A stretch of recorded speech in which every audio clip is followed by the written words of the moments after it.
Hello guys, welcome back to Selvi cooking channel. இன்றைக்கி நம்ம சேனலில் ஆப்பமும் அதுக்கு தொட்டுக்கிறதுக்கு ஸ்டூவும் தான் செய்ய போகிறோம்.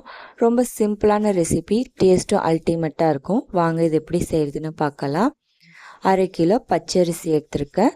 குண்டு பச்சரிசி, மாவு பச்சரிசின்னு சொல்லுவாங்க. அதை எடுத்துக்கோங்க. அதில் ஆப்பம் செய்கிறப்ப நல்லா டேஸ்ட்டாகவும் இருக்கும், நல்லாவும் வரும்.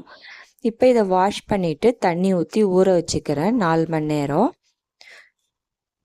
மாவில் அரைக்கிறதுக்காக தேங்காய் துருவி வச்சுருக்கேன், ஒரு ஃபுல் தேங்காய். இப்போ இதை அரைச்சிக்கலாம். 1 கை ஊறின பச்சரிசி, 1 கைப்பிடி துருவன தேங்காய், 1 கைப்பிடி பழைய சாதம் சேர்த்துக்கிறேன். ஈஸ்ட்டு சோடாலாம் சேர்க்காம இந்த மாதிரி சாதம் சேர்த்து அரைச்சி பாருங்கள், நல்லா ஃபெர்மனன்ட் ஆகி வரும். கம்மியாக சேர்த்ததுனால மிக்சிலே அரைச்சிக்கிறேன். நீங்கள் கிரைண்டரில் அரைக்கணுன்னா கிரைண்டரில் கூட அரைச்சிக்கலாம். மாவு சூடாகாமல் பார்த்துக்கோங்க. சூடாகுச்சுன்னா பொங்கி வராமல் அடைஞ்சி போயிடும். சோடா, உப்பு, ஈஸ்ட்டு எதுவுமே சேர்க்காமல் இந்த மாதிரி பண்ணி பாருங்கள். நல்லா பொங்கி ஆப்பமும் நல்லா டேஸ்ட்டாக இருக்கும். இப்போ எல்லா மாவையும் அரைச்சிக்கிட்டேன். அதில் தேவையான அளவு உப்பு, 2 டேபிள் ஸ்பூன் சர்க்கரை சேர்த்துட்டு கையை வச்சு மிக்ஸ் பண்ணிக்கிறேன். இப்போ இது புளிக்க விட்டுடலாம். மூடி போட்டுடுறேன். ஓவர் நைட் வச்சுருக்கேன். அடுத்த நாள் காலையில் இப்போ பார்க்குறோம். பாருங்கள், நல்லா புளிச்சு வந்திருக்கு மாவு. இதை நல்லா மிக்ஸ் பண்ணி விட்டுட்டு ஆப்பம் ஊற்றிக்கலாம். ஸ்டவ் ஆன் பண்ணி ஆப்பக்கடாயை சூடு பண்ணி வச்சுருக்கேன். இப்போ ஆப்பம் ஊற்றிக்கலாம். நல்லா டேஸ்ட்டாக இருக்கும், நம்ம தேங்காய்லாம் போட்டு அரைச்சிருக்கிறதுனால. பாருங்கள் எப்படி ஹோல்ஸாக வந்திருக்குன்னு. ஆப்பம் நல்லா ஹோல்ஸாக வந்தால் தான் பர்ஃபெக்டான ஆப்பம்னு அர்த்தம். இப்போ ஆப்பம் ரெடி ஆயிடுச்சு. இதுக்கு சைட் டிஷ் ஸ்டூ எப்படி செய்யறதுன்னு பார்க்கலாம். ஸ்டவ் ஆன் பண்ணிவிட்டு கடாய் வச்சுக்கிறேன். கடாயில் தேங்காய் எண்ணெய் ஊற்றிக்கிறேன். தேங்காய் எண்ணெயில் செய்யுங்க, டேஸ்ட்டு ரொம்ப நல்லாயிருக்கும்.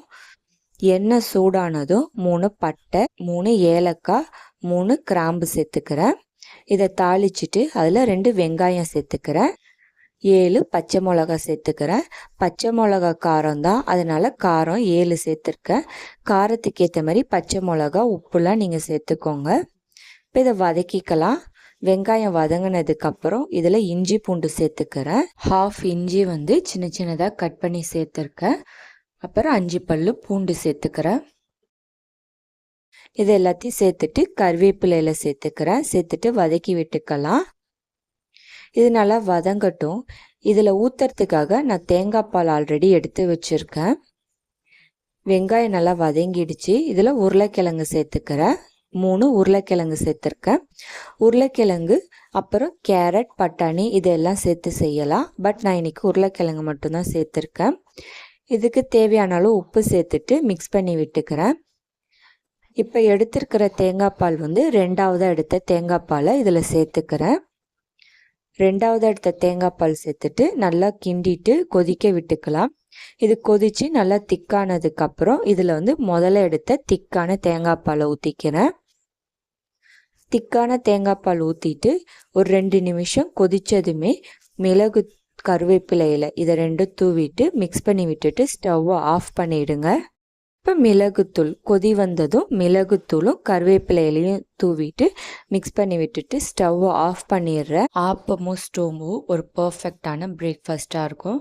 நீங்களும் ட்ரை பண்ணி பாருங்கள். இந்த வீடியோ பிடிச்சிருந்து லைக் பண்ணுங்கள், ஷேர் பண்ணுங்கள், சப்ஸ்கிரைப் பண்ணுங்கள். நோட்டிஃபிகேஷன் வரணுன்னா பெல் ஐக்கானை கிளிக் பண்ணுங்கள். தேங்க்யூ.